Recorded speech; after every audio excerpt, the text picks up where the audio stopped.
스프링 모듈리스 적용 사례 연구. 모듈에 대하여. 자, 스프링 모듈리스에 대해서 얘기를 하기 전에 스프링 모듈리스 자체가 이제 모듈에 대한 주제니까 모듈에 대해서 일단 살펴보도록 하겠습니다. 제가 예전에 만든 영상 중에서 왜 프로젝트를 멀티 모듈로 구성할까에 대해서 영상을 만든 적이 있는데 의외로 이런 부분에 관심이 있으신 분들이 굉장히 많더라고요. 저 영상 같은 경우에는 제가 실무를 하면서 이제 빌드 툴을 많이 사용을 하잖아요. 그래들이라든지 메이븐이라든지. 실제로 실무에서 어떻게 빌드 툴에서 모듈을 나눠서 사용하는지에 대한 얘기를 한 영상이고요. 자, 그 영상 옛날 얘기이긴 하지만은 어쨌든 이제 과거 얘기가 도움이 될 때가 있으니까 관심 있으신 분들은 좀 봐주셨으면 좋겠고요. 모듈을 나누는 이유를 뭐 몇 가지 제가 좀 준비를 해봤는데, 우선 논리적으로 뭐 관심사 분리, 뭐 이론적인 내용이죠. 그다음에 팀 단위 협업, 도메인 경계 설정, 그다음에 의존성 제어와 결합도 낮추기, 이렇게 볼 수가 있고, 물리적으로 봤을 때 이제 코드라는 물리적 상황을 봤을 때에는 코드의 재사용성, 그다음에 컴파일 빌드 속도 향상, 요거죠. 예, 그래들이라든지 메이븐에서 이제 빌드를 할 때, 모듈 단위로 빌드를 하면 조금 속도가 향상되는 부분이 있으니까, 그런 부분을 얘기를 할 수 있을 것 같은데요. 결국에 제가 생각하는 모듈을 나누는 이유는 요 두 가지가 아닐까 생각합니다. 결합도 낮추기 하고, 코드의 재사용성. 그래서 나중에 이제 고치기 쉬운 소프트웨어, 요거를 위해서 하는 건데 뭐 잘 안 되죠. 여러분들 아시죠? 그래서 이제 스프링 모듈리스 그 가이드 문서를 좀 이렇게 쭉 읽다 보면은 그 애플리케이션 모듈의 구성 요소에 대해서 세 가지로 얘기를 해주고 있습니다. 그렇다면은 결국에 그래, 우리가 재사용성을 그다음에 결합도를 낮추기 위해서 모듈로 나누는데, 그러면 그 모듈 자체의 구성 요소는 무엇인가에 대해서 그동안 저도 생각을 많이 했었던 것 같아요. 그래서 그 부분을 한번 음, 얘기를 해보고자 합니다. 우선 애플리케이션 모듈에는 제공 인터페이스가 있다고 얘기를 합니다. 이 제공 인터페이스는 이 모듈에서 다른 모듈이 이용할 수 있게끔 노출해주는, 사용할 수 있게끔 해주는 인터페이스. 그래서 제공되는 그런 인터페이스가 하나 있을 것이고요. 그 다음에 내부 구현. 이 내부 구현은 다른 모듈에서는 접근해서는 안 되는 모듈들입니다. 그러니까 모듈 내부에서만 사용이 되는 구성 요소가 있고요. 마지막으로 요구 인터페이스. 얘도 이제 노출이 되긴 되는데요. 다른 모듈에서 B라는 모듈에서 A라는 모듈을 이제 이용을 할 때 나는 너의 어떤 거를 이용을 할 거야 라고 얘기를 하는 인터페이스입니다. 이게 뭐 좀 따져보면은 이거랑 이거랑 좀 헷갈려요. 실제로 이제 스프링 모듈리스를 가지고 이것저것 세팅을 하다 보면은 헷갈리는 부분이긴 한데, 조금 이제 제가 정리를 해보자면은 노출할 구성 요소들이 중요하거든요. 스프링 모듈리스에서는. 그래서 제가 쭉 정리를 해보니까 제공되는 인터페이스들은 이제 이벤트를 노출을 해야 되죠. 나는 이런 이벤트를 받을 수 있어 라고 노출을 해줘야 될 거고, 그 다음에 수신하는 애플리케이션 이벤트라고 되어 있는데, 이거는 이제 이벤트 리스너일 것 같은데, 제가 세팅을 해보니까 스프링 모듈리스에서 이벤트 리스너는 모듈 외부에 노출되지 않더라도 이미 애플리케이션 이벤트로 노출이 되어 있기 때문에 노출할 필요가 없을 것 같아요. 이제 실제 예제는 제가 제일 뒤에 가서 한번 보여드릴 거고, 그 다음에 우리가 그동안에 이제 결합도 부분을 좀 고려를 해본다면은 이 빈으로 노출을 해주거나, 그렇죠? 예, 빈으로 노출을 해주게 되면은 뭐 내가 뭐 A라는 서비스를 구현을 해서 노출을 해주게 되면은 다른 모듈에 의존성이 강하게 결합이 되는 부분이잖아요. 그래서 이것도 이제 스프링 빈도 마찬가지 이렇게 노출할 구성 요소들이라고 되어 있지만은 이런 것들을 했을 때는 노출을 해줬을 때는 강한 결합도를 가지게 된다. 그럼 우리가 의도했던 모듈을 나누는 의도했던 거하고는 다르게 가기 때문에 우리가 모듈을 나눴을 때 가장 이제 문제가 되는 부분이 바로 이 빈들을 다이렉트로 노출을 해주는 거. 이게 강한 결합도를 만들고 있기 때문에 이런 부분들을 해결하기 위해서 이벤트 드리븐으로 처리를 해야 된다. 여러분들 왜 이벤트를 써야 되는지 이제 좀 이해가 되셨나요? 자, 그러면은 다음으로 넘어가 보도록 하겠습니다. 그래서 이제 모듈을 나누는 방법에 대해서 한 3가지 정도로 제가 정리를 해 봤습니다. 첫 번째는 모놀리스, 두 번째는 마이크로 서비스 아키텍처, 세 번째는 모듈리스. 예, 요게 바로 모듈러와 모놀리스를 합친 단어가 모듈리스라고 생각하시면 돼요. 그래서 스프링에서 네이밍을 모듈리스라고 지었겠죠. 자, 모놀리스부터 보도록 하겠습니다. 모놀리스는 하나의 프로젝트, 하나의 배포. 그러니까 이제 프로젝트를 통으로 우리가 익히 알고 있다시피 우리가 통으로 소스를 이렇게 다 만든 다음에 뭐 깃허브 같은데 리파지토리에 올리죠. 예, 그런 형태. 그동안에 개발자들이 쭉 개발해 왔던 거. 그러니까 마이크로 서비스라는 아키텍처가 생기기 이전에 그냥 모든 거를 하나의 프로젝트에 묶어서 배포하고 수정하고 뭐 이런 것들을 다 했었죠. 주로 이제 패키지, 우리가 DDD 할 때 가장 기본적으로 나오는 아키텍처가 레이어드 아키텍처거든요.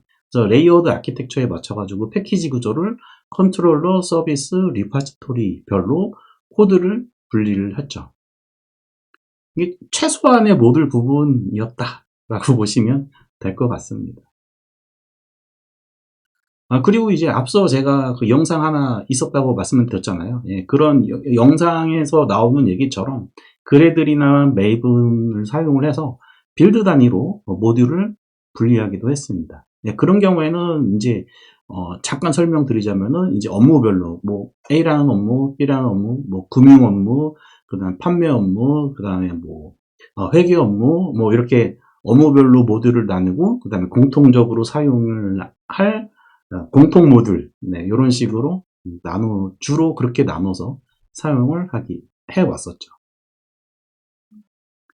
두 번째로 이제 마이크로 서비스 아키텍처입니다. 마이크로 서비스 아키텍처는 기능별로, 아까 전에 기능 있잖아요. 뭐 금융 업무, 무슨 업무, 이런 것들을 완전히 물리적으로 분리된, 독립된 서비스로 분리를 해서 별도 DB를 가지고 배포되는 구조로 가는 것이 바로 마이크로 서비스 아키텍처죠. 그래서 프로젝트 자체를 기능별로 쪼개게 됩니다. 마이크로 서비스 아키텍처가 뭐 한동안, 요즘은 조금 많이 그렇지만은 한동안 좀 인기를 많이 얻었던 이유 중에 하나가 뭐냐면은 이제 업무에 대한 비즈니스 도메인에 대한 바운디드 컨텍스트를 나누는 그런 연구들이 이제 마이크로 서비스 아키텍처를 적용하면서 많이들 연구가 되고 얘기가 되어 왔었죠. 그래서 프로젝트 자체를 쪼갭니다. 프로젝트 자체. 배포도 달라지는 거죠. 배포도 별도로 분리가 돼서 배포가 되고, 그러면 분리가 된 그 애플리케이션들을 바로 마이크로 서비스라고 얘기를 하고, 얘네들을 이용할 때, 얘네들끼리 통신을 할 때는 이제 REST API라든지, 그 다음에 카프카와 같은 메시지 큐를 통해서 통신을 하게 되죠. 자, 마지막으로 이제 요번에 얘기할 스프링 모듈리스에 대해서 모듈리스라는 거를 이제 사람들이 생각을 하기 시작했습니다. 마이크로 서비스 아키텍처를 사용을 하게 되면은 그 주변에 고려해야 될 사항이 너무 많아져가지고 조금 논리적 분리는 잘 되는데 관리 편의성이 너무 떨어지는 그런 상황이 오게 된 거죠. 그래서 일단 사람들이 생각하기에 소스는 하나로 합치고 그 다음에 논리적으로만 잘 분리할 수 있는 방법을 한번 생각을 해보자. 해서 모듈러 모놀리스라고 얘기가 되어 있고, 스프링 모듈리스의 모듈리스가 바로 이제 모듈러의 리스 두 개를 합쳐서 스프링 모듈리스가 된 것입니다. 그래서 이제 논리적 분리를 위해서 API의 경계를 이용해서 바운디드 컨텍스트가 이렇게 만들어진다고 하는 것은 기능을 이렇게 분리를 할 수 있는 경계만 분리가 되는 거지, 그 사이를 통신하기 위한 그런 경계까지는 잘 표현을 못 해줬었거든요. 그런 부분을 모듈러 모듈리스가 해결을 하려고 했고, 스프링 모듈리스가 이제 그런 모듈 간의 API 경계, 바운디드 컨텍스트 말고 또 부가적으로 모듈 간의 API 경계까지도 엄격하게 제어를 하는 그런 기능들을 가지고 있다고 생각을 하시면 되겠습니다. 그래서 아까 처음에 설명드렸다시피 특정 모듈의 내부 구현, 내부 구현을 다른 모듈이 직접적으로 참조하지 못하게 참조를 하려면은 API로 노출을 해주거나 뭐 이런 방식을 사용을 하게 되는 거고, 주의할 점은 이제 스프링 빈을 직접 노출하는 것은 강한 결합을 가지기 때문에 그런 부분은 주의를 해야 된다.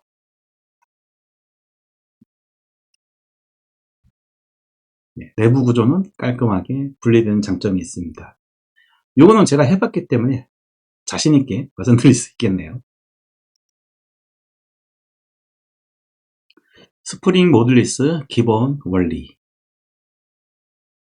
제가 그 스프링 모듈리스 영상을 쭉 준비를 하면서 생각을 했던 게, 왔다 갔다 하면서 설명할 때마다 코드를 보여드리는 거는 조금 더 헷갈릴 수 있겠다라고 생각을 했어요. 그래서 제가 우선 쭉 설명을 다 드리고 그 다음에 코드 보여드리고 이런 식으로 챕터를 이제 4개를 추가적으로 준비를 했습니다.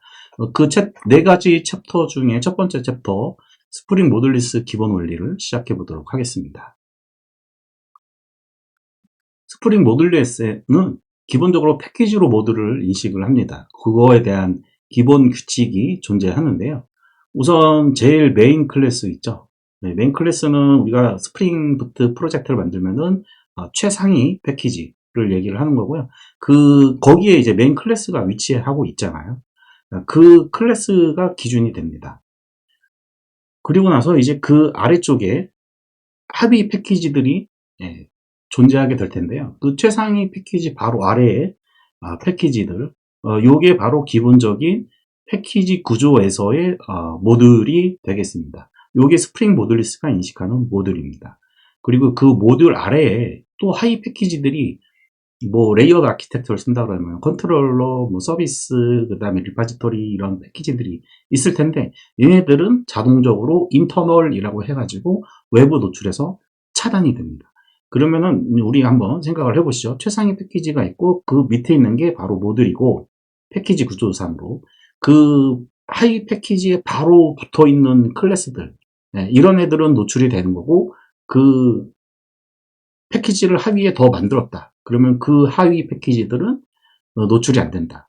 요게 가장 기본적인 규칙입니다. 자, 스프링 모듈리스가 이렇게 모듈을 인식하는 기본 규칙을 만들어 놓은 이유가 뭐냐면은 자바의 퍼블릭 때문이죠.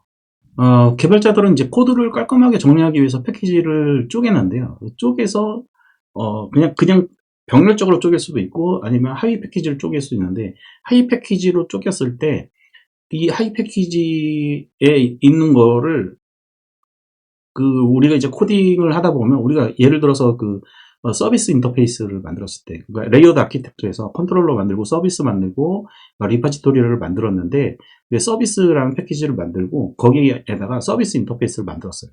서비스 인터페이스를 만들고 다시 그 하위에 인풀 패키지를 만들죠. 여러분들 이런 식으로 예전에 뭐 최소한 공부할 때는 이렇게 많이 하셨을 텐데, 그러면 그 인풀 패키지에 접근을 해서 그 서비스 인터페이스에 접근을 하려면은 얘를 퍼블릭으로 만들어줬어야 되죠. 퍼블릭으로 만들어지는 순간에 모든 전 패키지를 넘나드는 어디서든 접근 가능한 클래스가 돼버리기 때문에 이런 부분들 때문에 모듈리스트가 나온 이유도 있다라고 보시면 되겠습니다. 그리고 이런 기본 규칙이 필요로 하는 거죠.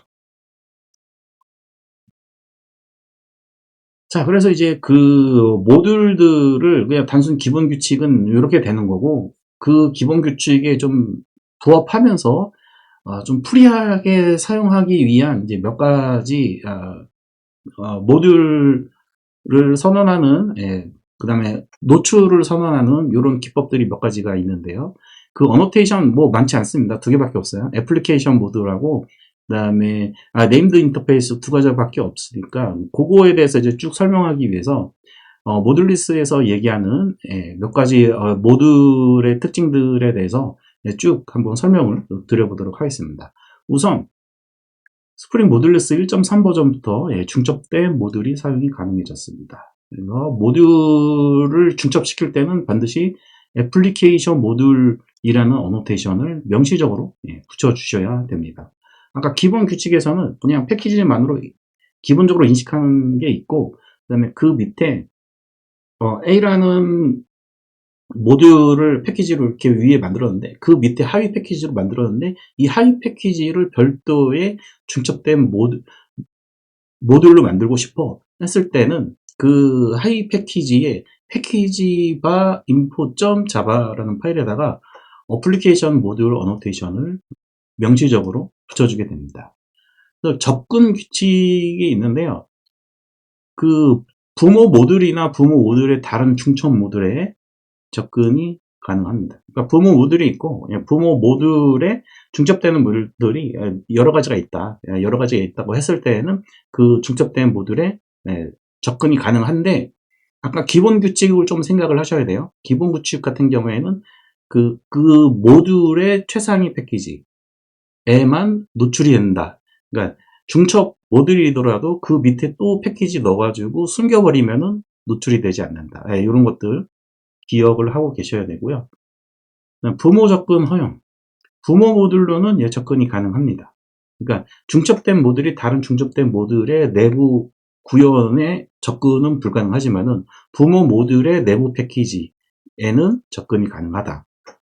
요거는 이렇게 말로 적어 놓으면 잘 이해가 안 되고요. 뒤에 가서 실습할 때 한번 자세히 살펴보도록 하시죠. 외부 모듈에 노출한 API에 접근 가능. 이게 바로 이제 아까 말씀드렸던 기본 패키지 모듈로 인식된 그 최상위 패키지 있죠. 그 패키지에는 접근이 가능하다라는 얘기입니다. 중첩된 모듈은 외부에서 접근을 할 수가 없습니다. 부모 모듈이 있기 때문에 부모 모듈을 통해서 중첩된 모듈로는 접근할 수 없다. 그리고 그 애플리케이션 모듈이라는 어노테이션을 이제 패키지바 info.java 파일에다가 붙여서 사용할 때 allowed dependence라는 옵션이 있는데요. 이거를 사용을 할 수도 없습니다. 자, 이제 패키지 구조 좀 보시죠. 요게 이제 부모고요. 그 다음에 여기 이제 파일, 오디, 이렇게 돼 있는데 얘가 지금 제가 말씀을 좀 잘못 드렸어요. 얘 부모가 아니에요, 얘는. 왜냐하면 이 컴포넌트라는 패키지 안에는 이렇게 파일이라는 중첩된 어노테이션, 중첩된 모듈, 그 다음에 OD 중첩된 모듈, 그래서 얘하고 얘하고 모듈이 따로 다른데 이 컴포넌트라는 패키지가 모듈로서 인정을 받으려면은 이 중첩된 요 모듈을 제외하고 나머지 부분에 스프링 빈이 하나는 있어야 돼요. 근데 없잖아요. 없기 때문에 모듈로 인식이 되지 않습니다. 그 부분에 대해서 이제 얘기를 하려고 하는데요. 어플리케이션 모듈 선언이 없다라는 말의 진짜 의미는 방금 말씀드렸다시피 하위 패키지에 등록된 빈이 없으면 모듈로 인식하지 않습니다. 자, 여기까지만 공부를 하면은 좀 헷갈려요. 그러면은 내가 안에 중첩됐어요. 근데 그거의 특정 패키지만 노출할 수 있는 방법이 없을까요? 저도 여기까지만 공부했을 때는 참 힘들었었죠.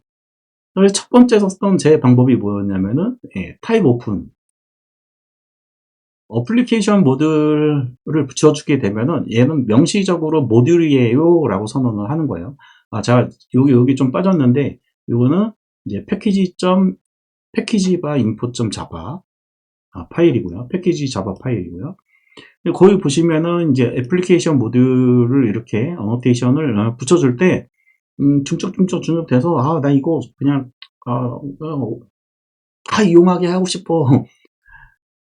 타입.open이라는 옵션을 사용을 하면 되는데, 매뉴얼에도 있지만은, 요거는 정말 초창기에 모듈을 구성하기 전에 좀 이렇게 조정할 게 너무 많아가지고, 편의를 위해서 사용을 할 때만 사용해라. 이렇게 되어 있습니다. 그러니까 누구나 이렇게 하고 싶은 유혹을 많이 받게 될 겁니다. 저도 처음에 스프링 모듈리스를 세팅을 할 때, 이렇게 처음에는 이렇게 세팅을 해놓고, 차근차근 이제 오픈을 닫아가는 형태로 작업을 진행을 했었습니다. 자, 지금 우리가 지금 하려고 하는 작업은 뭐냐면 중첩됐어요.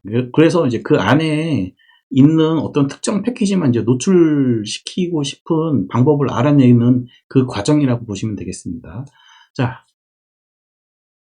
스프링 모듈리스의 기본 규칙이 아까 전에 말씀드렸죠. 이제 모듈 패키지의 최상위만 노출이 되고, 그 다음에 그 안에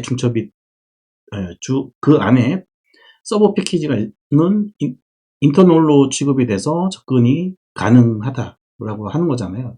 그러면은 그 기본 규칙을 조금 이제 어느 정도 무시하게끔 하면은 기본 규칙이라는 게 전체 다 적용이 되는 거니까 그러지 말고, 그러면 내가 원하는 모듈만 참고하겠다라고 하는 방법, 화이트리스트인데요. 이런 화이트리스트 방식으로 하게 되면은 우리가 기본 규칙 때문에 좀 골치 아프게 노출해야 되는 그런 방법들을 쓸 필요가 없다라는 거죠.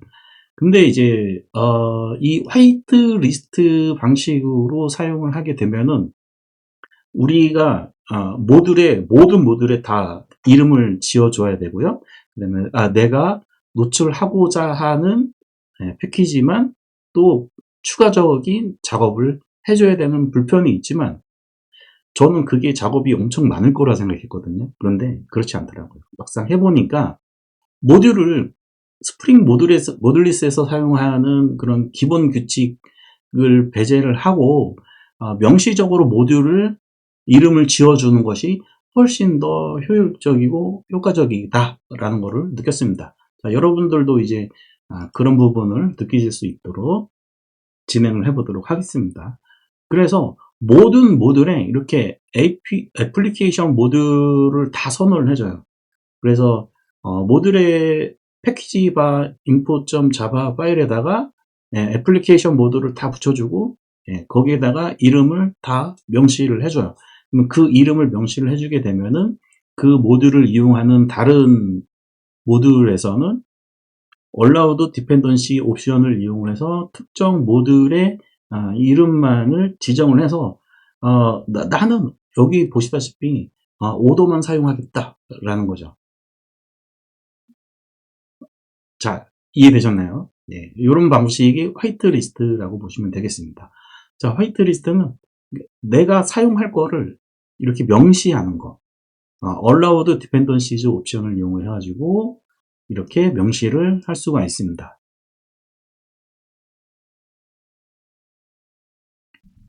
자, 드디어 우리가 이렇게 풀려고 하는 문제에 거의 답에 다 왔습니다. 자, 이제 모듈이 있고, 또 중첩된 모듈이 있고, 그 중첩된 밑에 또 패키지들은 인터널이 되는데, 그 안쪽에 노출되지 않는 그런 서브 패키지들에서 하나만 노출을 하고 싶다. 이럴 때 사용을 하는 거. 그게 바로 named interface입니다. 그러니까 선별적으로 공개해야 될 때. 자, 이렇게 named interface라는 것은 특정 공개해야 될 패키지에 패키지 by info.java 파일을 만들고요. 그런 다음에 named interface하고 이름을 여기에다가 적어 주시면 되겠습니다. 그러면 이제 사용을 할 때는 여기 지금 오더에 내부 패키지로 SPI라는 패키지를 만들었고 그 안에다가 네임드 인터페이스로 얘는 노출을 시켜줄 패키지야 라고 선언을 해놨어요. 그러면은 여기에다가 얘를 이용하는 모듈에서는 allowed dependencies로 화이트리스트를 만드는 거죠. 그래서 오더 이렇게 쓰는데 오더까지만 쓰면은 요 오더 모듈을 참조하겠다라는 뜻이고, 오더 모듈의 그 최상위 패키지에 있는 클래스들 요것만이 노출이 되는 거니까 얘네들을 사용하겠다라는 뜻이고, 네임드 인터페이스로 노출이 된 그 서브 속에 숨어 있는 패키지는 이렇게 점 두 개를 적어줍니다. 점 두 개를 찍어주고, 여기에다가 지금 저는 이제 별표를 썼는데, 별표를 쓰게 되면은 그 안쪽에 네임드 인터페이스로 이제 노출시키겠다고 정의한 그런 서브 패키지들이 많을 거 아니에요. 네, 그런 것들을 전부 이용하겠다라는 거고, 여기에서 이제 SPI다 그러면은 여기에다가 SPI 이렇게 적어주시면 됩니다. 참고로 SPI는 서비스 프로바이더 인터페이스의 약자입니다. 그래서 우리가 처음에 설명 제가 드렸던 그 노출되는 인터페이스다 라고 생각을 하셔도 무방할 것 같아요. 자, 여기까지만 해도 이제 그 여러분들이 기본적인 스프링 모듈리스를 이용한 공개시키고 모듈로 분리하고 하는 것들을 작업을 할 수가 있는데, 제가 아까 이제 그 화이트 리스트를 설명을 드리면서 명시적으로 모듈들에 대한 이름을 다 지정을 해줘야 된다라고 말씀을 드렸었잖아요. 그래서 옵션에 application.property나 ym에다가 이런 설정을 해주시면은 명시적으로 모듈을 이름을 부여를 해서 사용을 하겠다라는 뜻입니다. 물론 커스터마이징 하는 방법도 있습니다. 요거는 제가 설명을 할게요. 자, 그래서 이제 본격적으로 큰 흐름이 있기 때문에 제가 중간중간에 이제 잘라서 코드를 보여드리는 건 좀 무의미하다고 말씀을 드렸었고, 스프링 모듈리스를 이제 다 세팅을 하고 나고 나면은 요거는 그 비주얼 스튜디오 코드에 스프링 툴즈가 5 버전으로 업그레이드가 되면서 로지컬 스트럭처라는 뷰를 제공을 해주거든요. 그러면은 스프링 모듈리스를 인식을 해서 이와 같이 만들어줄 수가 있습니다. 여러분들 깔끔하죠? 네. 물리적으로 파일 위치로 패키지를 나눴던 거하고, 그 다음에 모듈리스를 이용을 해서 논리적으로 이렇게 분리를 해주니까 이 찾아가기가 좀 저는 개인적으로 써보니까 편하더라고요. 여기 보면은 이제 공통 컴포넌트, 시스템 메뉴 관리, 시스템 사용자 관리, 학습 관리 시스템, 이런 것들을 이제 모듈로 놨는데, 이런 부분이 논리적으로 보여주니까 코딩할 때 도메인 모델에 대한 코딩을 진행을 할 때는 확실히 효과가 있다라는 걸 저는 느끼고 있습니다. 자, 그러면 이 로지컬 스트럭처를 보기 위한 이 모듈리스 그 네임드 인터페이스 위주로 한번 어떻게 노출을 해주는지 그 요령에 대해서 한번 살펴보도록 하겠습니다.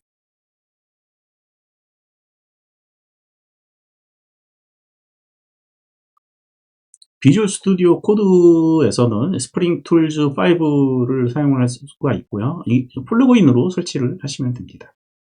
이쪽에 저는 이제 위치를 여기 위에다가 올려놨어요. 그래서 이렇게 열어보시면은 모듈리스에 의해서 이렇게 로지컬 뷰가 나오는 걸 볼 수가 있고요. 이렇게 파일을 열어보시면은 이제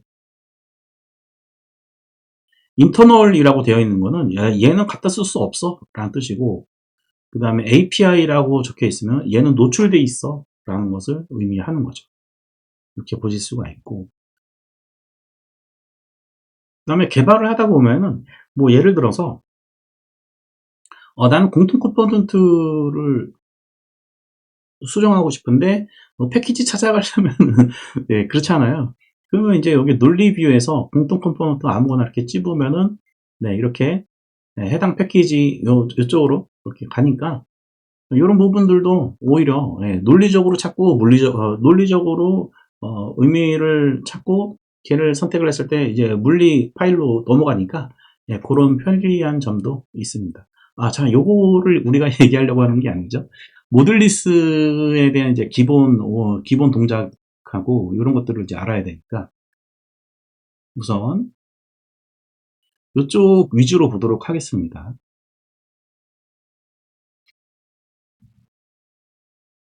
우선 패키지 구조를 보도록 할게요. 예, 오우님이 여기 최상위 패키지고요. 저는 그 밑에다가 DDD 위주로 저는 개발을 진행을 했기 때문에 도메인 자체를 또 한번 나눴어요. 그래서 비즈니스, 컴포넌트, 시스템 이렇게 세 개로 나누고 비즈니스는 정말 비즈니스 도메인들, 그다음에 컴포넌트는 공통 컴포넌트들, 그 시스템은 이제 메뉴 관리라든지 유저 사용자 관리라든지 이런 시스템 고유적으로 필요한 기능들 있잖아요. 하지만은 어느 정도 공통적으로 필요한 필수 기능들 이런 것들을 이렇게 모아놨습니다. 자, 스프링 모듈리스에서 기본적인 그 모듈 인식은 비즈니스 이렇게 되잖아요. 예, 비즈니스가 하나의 모듈로 인식이 될 텐데 여기 로지컬 뷰를 보시면 공통 컴포넌트, 시스템 메뉴 관리, 사용자 관리 하고 여기 옆에 보시면 패키지들이 나오거든요. 자, 컴포넌트는 제가 지금 모듈을 하나로 묶어놨기 때문에 하나로 나오는데 여기 지금 파라분류법, 폴리시 뭐 이런 것, 시스템 메뉴 관리 이런 것들은 어디에 있냐면은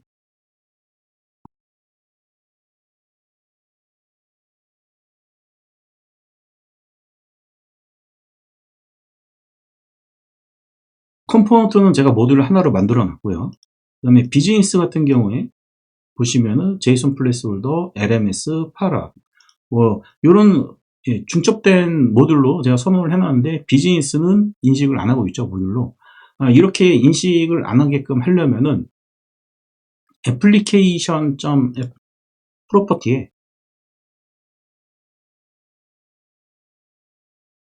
뭐 YML일 수도 있고요. 여기 보시면은 이 옵션이요. 모듈리스 디텍션 스트래티지, 그러니까 모듈을 인식하는 방식에 대한 전략, 이 부분을 명시적으로 어노테이트 해야 된다. 이렇게 해놨기 때문에 기본적인 거를 이제 무시하게끔 제가 만들어 놨어요. 이런 식으로 이제 중첩을 여러분들이 활용을 하시면 될 것 같습니다.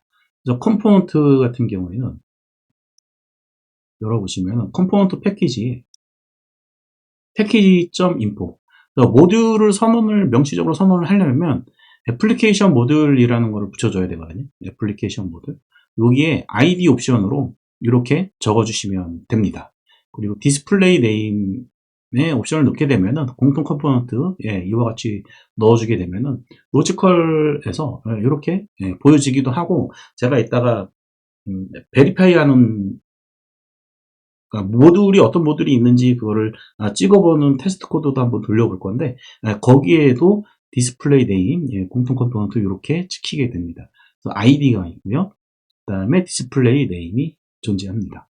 어쨌든 제가 모듈리스를 써보니까 딕테이션 스트래티지는 실무적으로 필수 옵션이 아닌가 생각이 됩니다. 제가 보기에는 이 디폴트를 요걸로 조금 나중에 버전업이 되면 좀 바꿔줬으면 하는 그런 바람이 있네요. 이렇게 명시적으로 작업을 해주고요.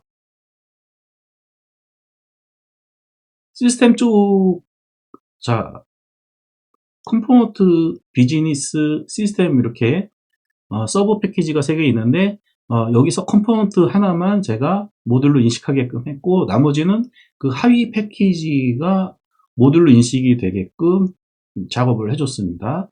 그래서 비즈니스에는 LMS, 파라 이렇게 들어가게 되고 제이슨 플레이스홀더 이렇게 들어가게 되고 그 다음에 시스템에는 메뉴, 폴리시, 그다음 유저 이렇게 되어 있습니다. 그러면 유저라는 요 서브 패키지를 시스템.유저죠. 시스템.유저라는 서브 패키지를 모듈로 인식하게끔 하려면은 애플리케이션 모듈을 패키지 바에다가 적어주면 된다라고 말씀을 드렸죠. 그래서 유저의 패키지 바 인포 요거를 열어보시면은 마찬가지로 모듈리스 애플리케이션 모듈 해놓고 여기에다가 아이디 디스플레이 네임 요것들을 다 설정을 해줬는데 생각보다 여러분들 시간 오래 걸리는 거 아닙니다. 한 번만 꼼꼼하게 작업해주면 되는 거죠. 자, 그리고 이제 유저 패키지 인포를 한번 열어보니까 여기에 보시면은 allowed dependencies 해가지고 컴포넌트 서브에서 네임 인터페이스로 노출한 모든 애들만 이용하겠다라고 화이트리스트로 작업이 되어 있죠. 자, 그러면은 네임드 인터페이스가 어느 패키지에 있는지 좀 한번 살펴보도록 하겠습니다.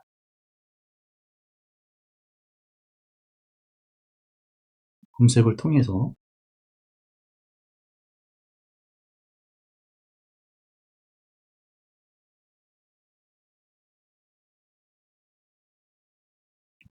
노출된 인터페이스만 줘야 하는 그런 기능이 그 스프링 툴즈 5에는 없더라고요. 그래서 이렇게 검색을 통해서 한번 열어봐야 되는데요. 여기 패키지 인포라고 하는 것은 전부 다 이제 패키지에 대한 정보를 담고 있는 파일이죠. 패키지 인포. 여기에 보면은 네임드 인터페이스, 그러니까 오딧 이벤트, 그러니까 컴포넌트는 제가 지금 모듈로 다 만들어 놨잖아요. 만들어 놨는데 이거를 확대하시면 확대합니다.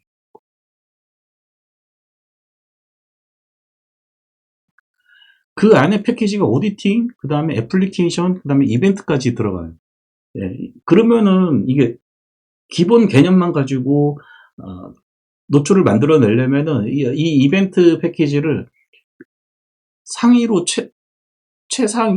최상위로 올려도 안 되죠. 기본으로 하게 되면 지금 컴포넌트를 그 모듈로 만들어 놨으니까 그러면은 그 이벤트 패키지 안에 있는 파일들을 전부 이 컴포넌트라는 최상위 패키지로 전부 다 옮겨놔야 되는 상황인데 그게 아니라 이와 같이 네임드 인터페이스 오딧 이벤트, 그러니까 이 패키지에 대해서 이름을 지어줬다고 생각을 하시면 됩니다.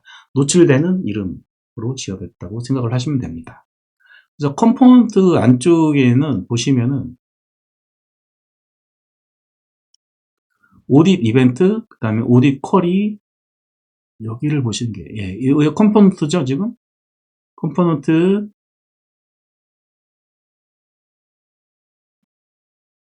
컴포넌트, 전부 컴포넌트 안에, 컴포넌트는 이제 여러 가지 공통 기능들이 있기 때문에 이제 패키지로 기능별로 나누다 보면은 깊게 들어갈 수밖에 없거든요. 서브 패키지로. 그래서 그 서브 패키지별로 오디팅 밑에 있는 이제 이벤트는 네임드 인터페이스 요거. 그 다음에 그 애플리케이션의 쿼리를 왜 넣냐면은 여러분들 나중에 제가 얘기하긴 할 건데 CQRS까지 좀 고려를 해서 제가 노출을 시켜 놓은 거고요. 그래서 쿼리는 굳이 뭐 이벤트로 처리를 한 게 아니라 노출을 시켜서 좀 속도 면에서 좀 빠르게 하기 위해서 얘는 그냥 쿼리들은 조회하는 것들 있죠. 조회하는 것들은 그냥 아예 노출시켜 버리자. 네임드 인터페이스로 오픈을 해놨고요. 그 다음에 얘네들 같은 경우에는 모델 자체를 오픈을 해놨죠. 요것만의 이제 특성이 있어서 오픈을 해준 거고요.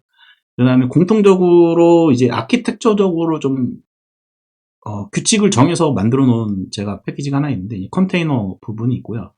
그 다음에 이제 사인, 로그인하는 거죠. 그 다음에 이런 쿼리는 사용자, 유저, 그 다음에 메뉴 관련된 이런 식으로 이제 깊게 모듈에서 깊게 들어가는 이런 서브 패키지들에 대한 노출은 네임드 인터페이스로 구성이 되어 있습니다.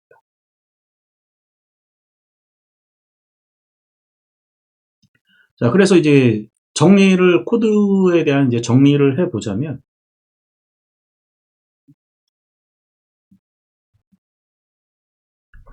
스프링 모듈리스를 사용을 할 때, 애플리케이션 프로퍼티즈에서 딕테이션 스트래티지를 explicit annoted로 하고, 그 다음에 모듈로 만들 애들 패키지 최상위에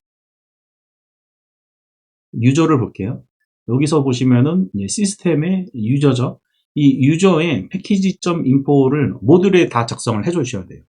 이와 같이 어플리케이션 모듈 아이디하고 아이디만 부여를 하시면 됩니다. 일단은 디스플레이 네임은 이제 하실 분들은 하시고 안 하실 분들은 안 하셔도 상관은 없습니다. 자, 이렇게 해놓고 나서 아까 전에 그 네임드 인터페이스 봤죠? 서브 패키지로 인해서 이렇게 중첩돼서 내부에 속에 숨어 있는데 이걸 노출시키고 싶은 패키지들에 대해서는 패키지.info를 작성을 하셔서 하실 때 네임드 인터페이스로 작성을 하시면 됩니다. 요 정도만 하시면 기본적으로 스프링 모듈리스를 여러분들의 프로젝트에 세팅하는 데는 거의 다라고 보시면 되겠습니다. 저는 이제 테스트 코드도 작성해야 되고 뭐도 해야 되고 하니까 추가적으로 뒤에 더 얘기를 하겠지만, 이게 스프링 모듈리스를 사용하는 기본 원리라고 보시면 되겠습니다.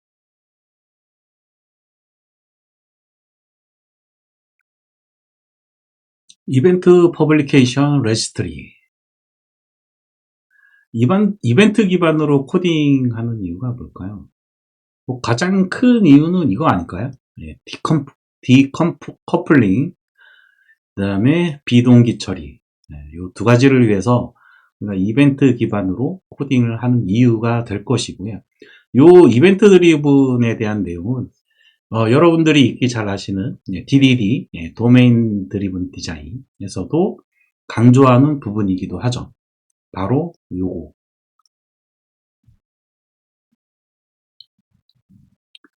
스프링 모듈리스에서 이벤트 퍼블리케이션 레지스트리 기능을 설정을 하려면은 의존성을 하나만 추가를 해 주시면 됩니다.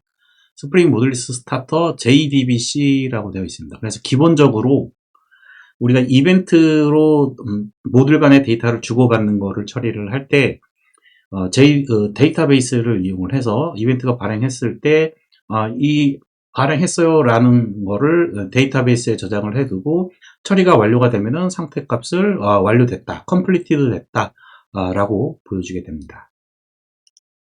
두 번째로는 이제 의존성을 추가를 해줬으면은 요거를 해주셔도 되고 안 해주셔도 되는데, 저는 그 라이브러리 있잖아요. 그 라이브러리 이렇게 쫓아가면은 각 데이터베이스별로 스키마가 이렇게 스크립트가 있거든요. 저는 걔를 카피를 해서 미리 세팅하는 방법을 사용을 했고, 그런 부분이 익숙하지 않으신 분들은 스키마 이니셜라이저 이네이블 true를 해주시게 되면은 자동으로 만들어주게 됩니다. 마지막으로는 이제 뭐 기타 설정들을 위해서 제시도에 관련된 이런 코드를 좀 작성을 해 두시면 되는데, 지금 예시에서는 애플리케이션 러너를 사용한 케이스고요. 뒤에 가면은 더 좋은 방법이 있거든요.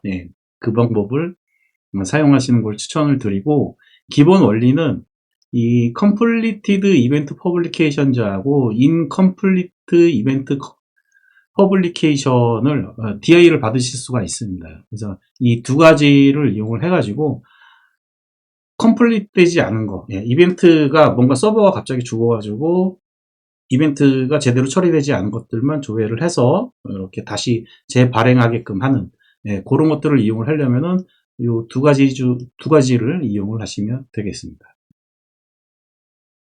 기본적으로는 이렇게 모듈 의존성 추가하고, 그런 다음에 애플리케이션 프로퍼티즈에 이 세팅만 해두시면은 우리가 어렵지 않게 이용을 하실 수가 있습니다.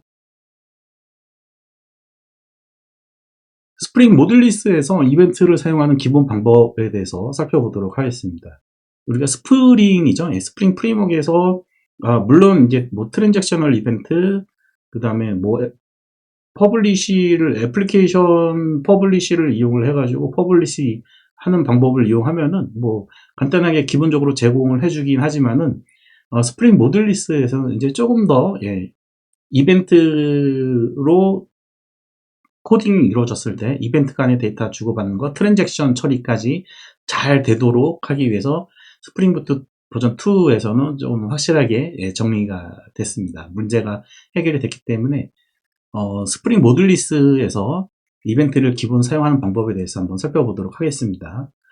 첫 번째는 뭐 여러분들 아시다시피 이벤트를 정의를 해야 되겠죠. 네, 뭐 레코드 형태일 수도 있고 아니면 그냥 일반적인 클래스 형태일 수도 있어요. 그래서 이런 객체로 이벤트를 주고받을 거야 라는 뜻이겠죠. 네, 그거에 대해서 정의를 해 놔야 될 거고, 우리가 앞서 그 모듈 외부에 노출을 해야 될 패키지 그 세팅하는 법 여러분들 제가 알려드렸죠. 기본 원리는 모듈의 최상위 패키지 안쪽에다가 이벤트 이런 클래스들, 레코드들을 유치시켜 놓으셔도 되고요. 아니면 거기에 서브 패키지로 들어가 있다 하면은 네임드 인터페이스를 이용을 해서 세팅을 해주시면 되겠죠. 두 번째로 이벤트를 발행을 해야 되겠죠. 이벤트를 발행할 때는 애플리케이션 이벤트 퍼블리셔를 이용을 해가지고 퍼블리시 이벤트 이렇게 해주고, 정의한 이벤트를 파라미터로 이렇게 넣어주시면 되겠습니다. 세 번째로 리스너를 만들어 놔야 되겠죠. A라는 모듈에서 이제 B에 있는 이벤트를 이용을 해서 여기서 A에서 퍼블리시를 했잖아요. 퍼블리시를 하면은 B에서는 그 이벤트를 받을 수 있는 리스너를 만들어 놔야 됩니다. 그 이벤트를 받으실 때 사용하는 게 스프링 프레임워크에 있는 그냥 트랜잭셔널 리스너를 사용하시면, 걔만 사용하시면 안 되고요. 애플리케이션 모듈 리스너 얘를 이용을 해서 사용을 하셔야 이벤트 레지스터 기능을 제대로 활용을 하실 수가 있습니다.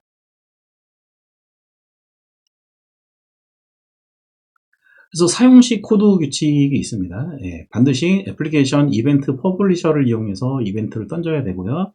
그 다음에 트랜잭션 이벤트 리스너를 사용을 해야 되는데, 얘만 사용하면은 비동기 처리가 안 되거든요. 그래서 에이싱크라는 것도 필요하고, 그 다음에 트랜잭션 이벤트 리스너라는 것도 필요하고, 그 다음에 트랜잭션 이벤트 리스너로 받을 때 트랜잭션 처리를 할 때 그 프로파게이션 전파와 관련된 그 속성도 설정을 해줘야 되는데, 이 세 가지 어노테이션을 합친 게 어플리케이션 모듈 리스너라고 보시면 되겠습니다. 그래서 버전 2로 오면서 이 애플리케이션 모듈 리스너를 이용을 해가지고 많이 제대로 활용할 수 있는 그런 단계로 왔기 때문에 반드시 트랜잭션 이벤트 리스너, 그러니까 동기적으로 처리를 하고 싶다면은 트랜잭션 이벤트 리스너만 사용하시면 되는데, 비동기적인 것까지도 사용을 하고 싶다 그러면은 애플리케이션 모듈 리스너를 사용을 하셔야 됩니다. 저는 얘를 추천을 드립니다. 다음으로 이제 이 이벤트를 스프링 모듈리스에서 처리를 하기 위해서 외부 브로크를 사용할 수도 있습니다.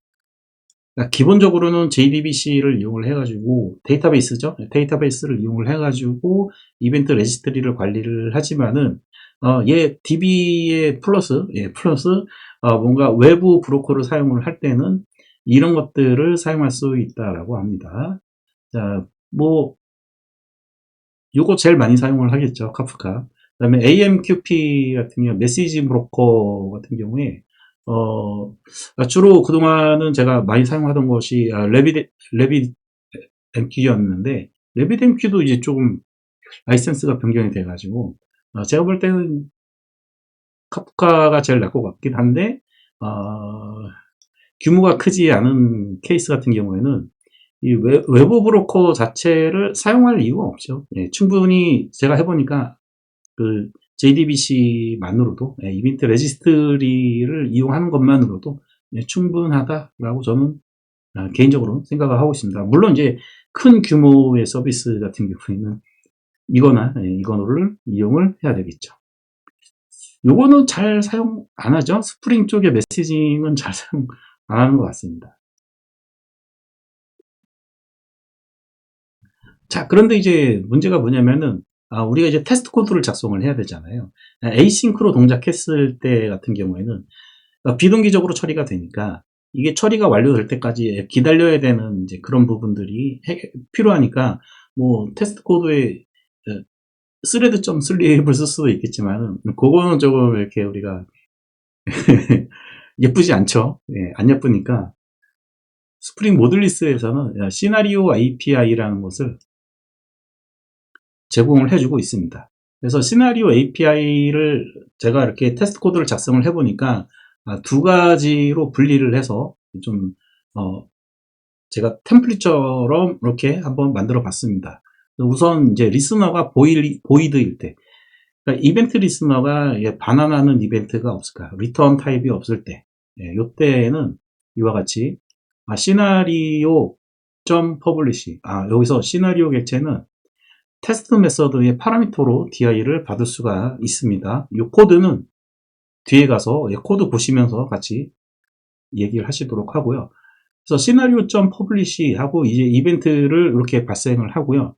애플리케이션 모듈 리스너는 에이싱크를 기본적으로 포함하고 있기 때문에 기다리는 시간이 필요합니다. 그래서 end wait for state change 이렇게 기다리고 언제까지 기다릴 건지에 대한 이제 조건들이 이제 여기에 들어가게 되는 거고요.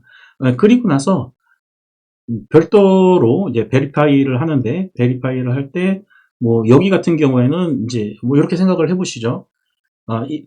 주문 정보가 있고 주문 정보가 있으면 주문이 이제 완료가 되면은 재고를 떨궈야 되잖아요.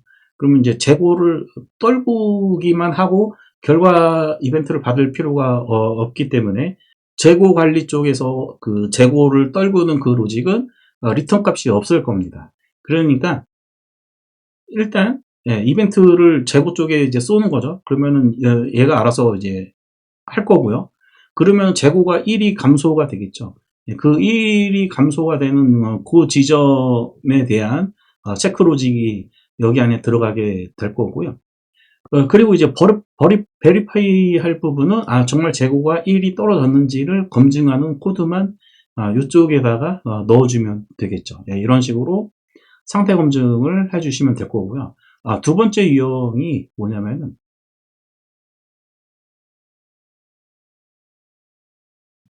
리스너가 결과를 반환할 때입니다.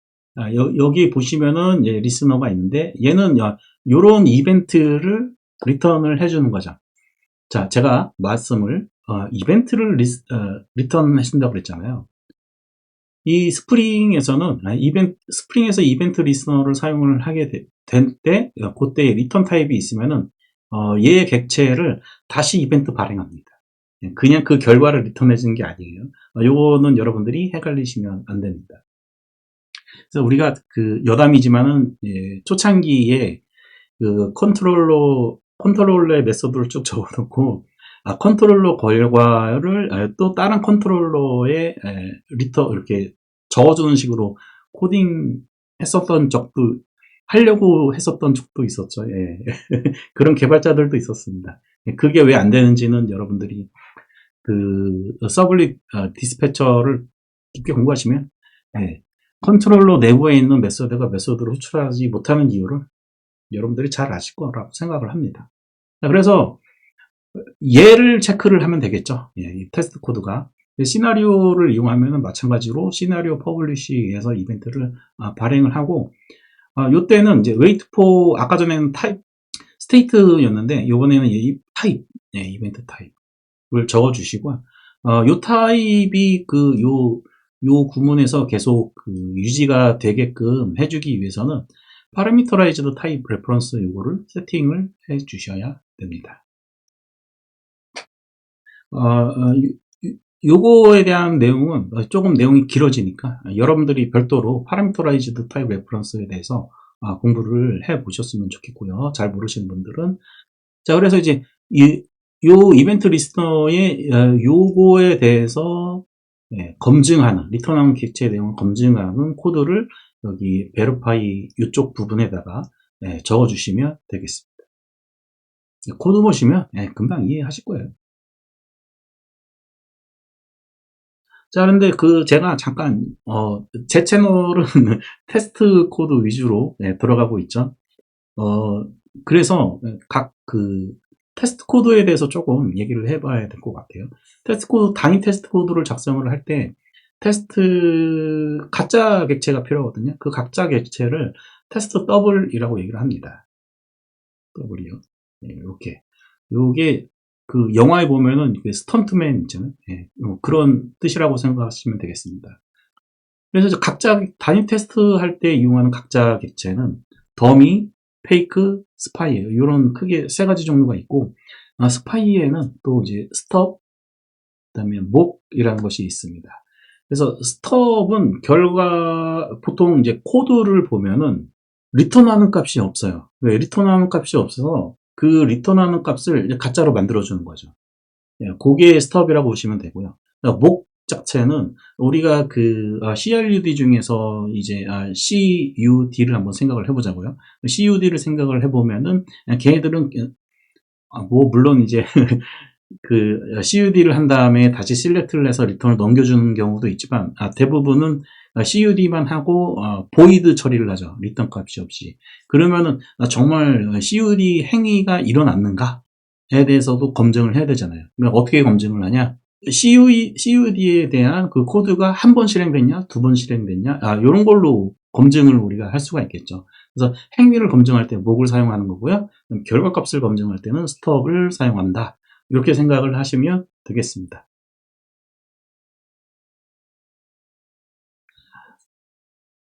자, 그래서 이벤트 레지스트리를 적용한 적용 사례를 한번 보도록 하겠습니다. application.properties 가셔가지고 true 설정 돼 있는 거 한번 제가 좀 볼 거고요. 그다음에 제가 테스트 코드 만들어 놓은 거를 한번 보시면서 시나리오 API를 어떻게 썼는지 살펴보도록 하는 시간을 갖고 그 다음에 테이블에 대해서도 한번 살펴보도록 하겠습니다. 이거죠. 이벤트 퍼블리케이션. 이 테이블 하나면 됩니다. 자, 보시죠. 애플리케이션 프로퍼티즈를 열어보시면은, 자, 요거, 아까 이벤트 퍼블리시 테이블 있죠? 그 테이블을 자동으로 세팅하게 하려면은, 요거를 이용하면 됩니다. 스키마 이니셜라이제이션. to로, 이렇게 넣어주시면 되고요. 여기 스트래티지 아까 요거 보여드렸죠? 명시적으로. 제가 해보니까 명시적으로 이렇게 세팅을 해놓고 하시는 게 모듈리스를 제대로 세팅할 수 있는 방법이다. 이렇게 말씀을 드렸고, 요 밑에 있는 거는 좀 이따가 다음으로는 이제 제가 시나리오 API를 이용을 해서 테스트 코드 작성한 거를 한번 보도록 하겠습니다. 체인지 이벤트 리스너 테스트. 자, 이렇게 열고요. 시나리오 모듈리스로 테스트를 하는 거기 때문에 이 어노테이션을 애플리케이션 모듈 테스트 이렇게 어노테이션을 사용을 해주시면 되고요. 여기 모드 옵션은 지금까지는 제가 테스트 코드를 많이 모듈리스 상황에 대한 테스트 코드를 아직 조금 덜 작성해 본 상태라서 그러니까 옵션이 몇 가지가 있어 이 모드는. 그래서 여러분들 지금 당장은 모드에 대해서는 조금 신경 쓰지 않아 주셨으면 좋겠고요. 어쨌든 모듈리스를 테스트한다라고 하는 것은 모듈리스에서 이벤트를 테스트한다라고 하는 것은 준 통합 테스트죠. 인티그레이션 테스트이기 때문에 유닛 테스트라고 생각을 하시면 안 됩니다. 그래서 우리가 테스트 코드 작성할 때 골뱅이 스프링부트 테스트를 이용하는 거는 인티그레이션 테스트잖아요. 슬라이스 테스트가 아니에요. 인티그레이션 테스트 개념으로 보셔야 됩니다. 얘들을 들어가 보면은 스프링부트 테스트가 있죠. 이거 참고하시면 될 것 같고요. 자, 어쨌든 이제 얘를 붙여주게 되면은 시나리오 API를 메서드의 파라미터로 DI를 받을 수 있습니다. 이렇게요. 지금 메서드의 파라미터로 시나리오 API가 주입이 된 거를 보실 수가 있습니다. 그렇게 하고 나서 해당 이벤트로 퍼블리시를 합니다. 퍼블리시를 하고 여기 보시면은 and wait for state change라고 되어 있죠. 예, state change라고 되어 있는 거를 보니까 아까 전에 제가 방법이 두 가지가 있다고 했죠. 예, 스톱하고 목, 예, 두 가지가 있다라고 말씀을 드렸는데 스테이트 체인지를 사용을 하게 되면은 목이죠. 목. 예, 목에 대한 검증을 위한 방법이고 그다음에 뒤에 요 부분에 뭐뭐뭐뭐 타입이라고 적혀 있으면은 리턴 이벤트가 있어서 그 리턴되는 이벤트의 객체 값을 조회하고 싶을 때 사용하는 거다. 네. 여기 같은 경우에는 지금 보이드이기 때문에 그거에 대한 변경 상황을 이렇게 코딩을 해준 거고요.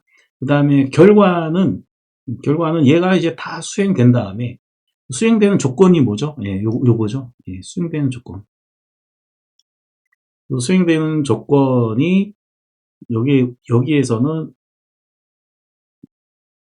여기 보시면은 changed event repository lookup event라는 거를 리턴을 하죠. 예, 리턴.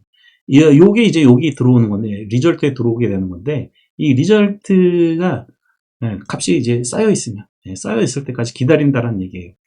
왜 기다리죠? 예, 아까 말씀드렸다시피 애플리케이션 모듈 리서너 같은 경우에는 에이싱크가 자동적으로 붙어 있습니다.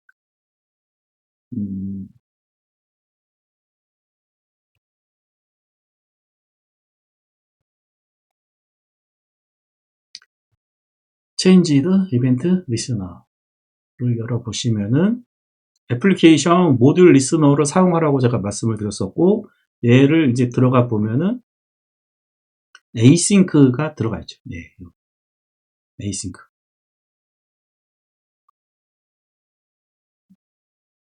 시나리오 API라는 것 자체가 이제 에이싱크 때문에 필요한 거죠. 자, 얘가 다 처리가 될 때까지, 될 때까지 기다리고, 그리고 나서 다시 DB를 조회를 해서 뭐 제대로 들어가 있는지, 뭐 결과값은 어떻게 나오는지, 이런 것들을 체크를 하게 되는 겁니다. 요 리턴에 의해서 요 리절트가 되는 거고, 요 리절트가 이용할 수 있는 거라고 생각을 하시면 되겠습니다. 시나리오 테스트는 여러분들 어렵게 생각하지 마시고요. 에이싱크를 위해서 스프링 모듈리스가 제공해주는 API다 라고 보시면 되고 시나리오는 메소드 파라미터로 DI가 된다 이렇게 생각을 하시면 되겠습니다. 물론 이제 오토와이어드를 이용을 해가지고 필드로 주입받으실 수도 있습니다. 마지막으로 이벤트 레지스트리에 대한 그 테이블 하나 있었죠. 그 테이블을 한번 살펴보도록 하겠습니다.